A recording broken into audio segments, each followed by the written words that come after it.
Hello guys, gagawa ako ng two-peg yung kakanin natin, pero ang gagamitin ko ay hindi glutinous powder kasi ang meron sa akin ay cassava powder, yan. Tas ito namang itong anong tawag na? Shredded wala akong coconut, pero ito yun, dried chip na na coconut, yan. Ito ay yung mga nuts, pero may siya, ito ang itsura niya, yan. Coconut yan na dry. So ito yung lalagay na natin. Tapos yan, lalagyan natin ng coconut milk, yan, cassava flour, tapos itong brown sugar, tapos butter. Tapos ito ang may banana leaves ako. So maglalagay tayo ng cassava flour.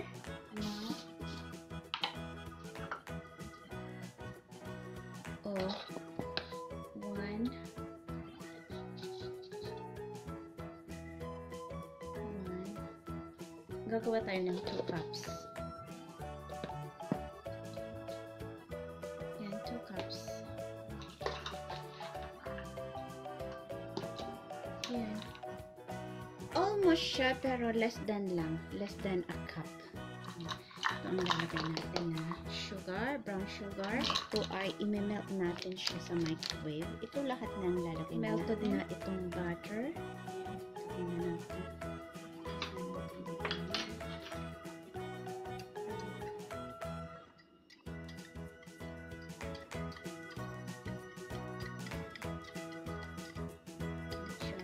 Yung iba ay hindi na-melt. So, i-melt na natin konti. Para mag-melt siya kasi medyo warm na siya. Tapos, lalagyan natin itong kasi itong chip na coconut ay may halo kasi ito mix siya. May sunflower seeds, pumpkin seeds, chestnut, almond. Ito kasi kinakain na jowa. So, lalagyan natin. So, yan mga mix na yan, mga seeds. Ayan, lalagyan na natin ito. Yan na yan. Coconut milk ay calculation ang ilalagay natin.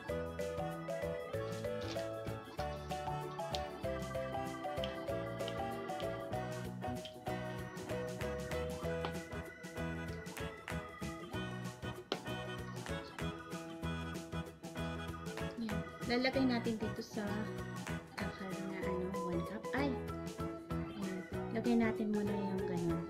Siguro 3/4 muna. Kasi hindi natin alam ilan ang ilalagay dito. Siguro 3.5 ay 2.5 siya.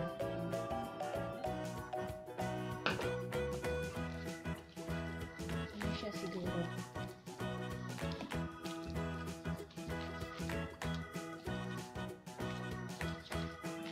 Medyo water, lagyan natin ng cassava flour, pero parang hindi naman. Okay, ko ay nilagay cup na siya. So, ito ay okay na siya.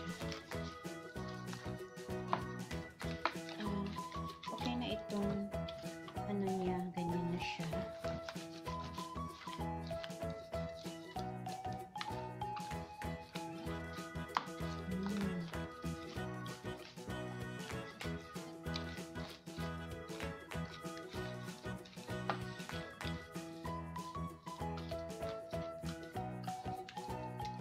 Ito.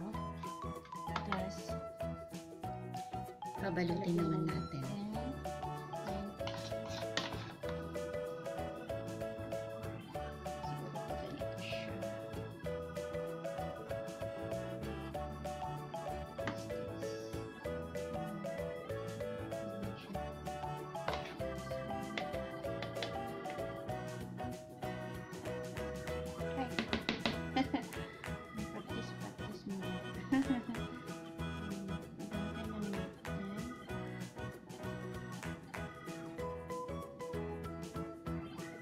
Manipis siya, kaya madali siyang maluto nito. So, maganda na rin. Ha.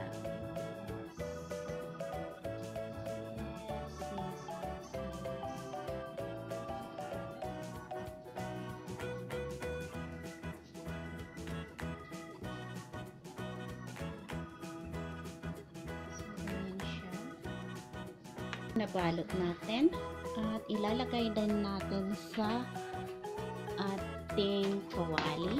Ayan. Pinapainit ko itong nasa kawali. Ayan. At dito natin iluluto. Mainit na siya. Tapos ilalagay natin dito. Yes. Madali itong maluto dahil nga maninipis lang sila.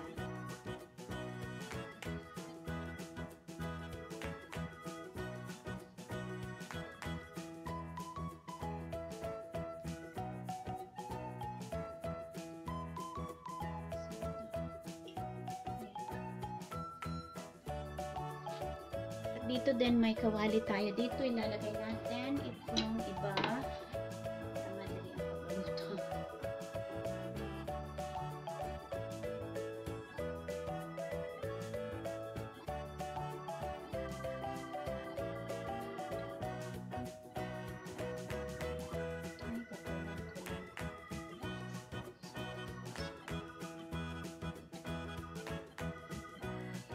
Yan, ito binaliktad ko na. Balik-baliktarin lang hanggang maluto.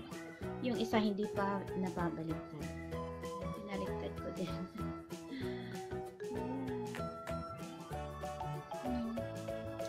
Basta balik-baliktarin lang siya.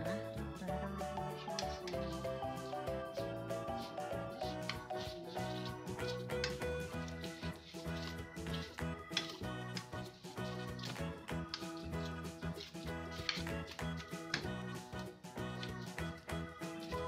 tanggalan na natin kasi luto na siya.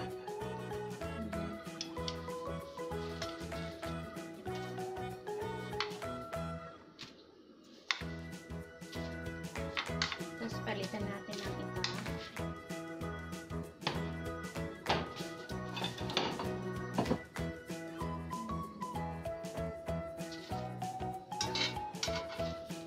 Madali siyang maluto dahil nga yung first batch na ginawa ko. So, meron pang second batch. Ayan. So, tikman na natin. Buksan na natin itong isa. Ayan. So, ganyan ang itsura niya. Wow! Ano siya? Magandang hindi makapal para madaling maluto. Yan na. Ooh! Sarap.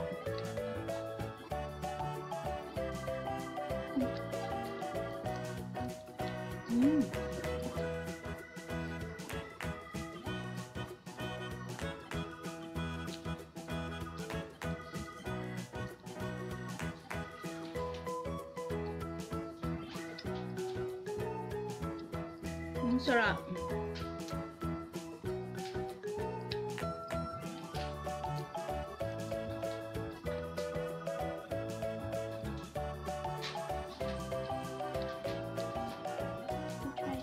Yan si Jowa at titikman niya yung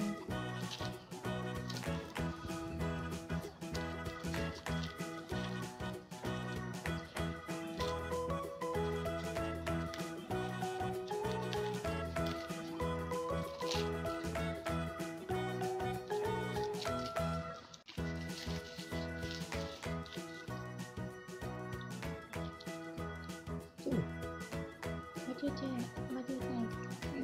Sarap. Sarap daw. Masarap daw. Tasty. Yeah, ito yung tinakman ko kanina. Sarap.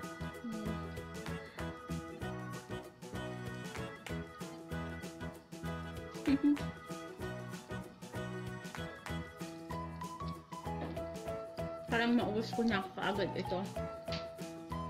na lahat yung nagawa ko. Yung iba, nakakain ko habang niluluto ko. Hindi ako makahintay. Yan. So, yeah, sarap-sarap siya. So, madali lang din sa kawali siya maluluto. Sarap-sarap siya. Thanks for watching, guys.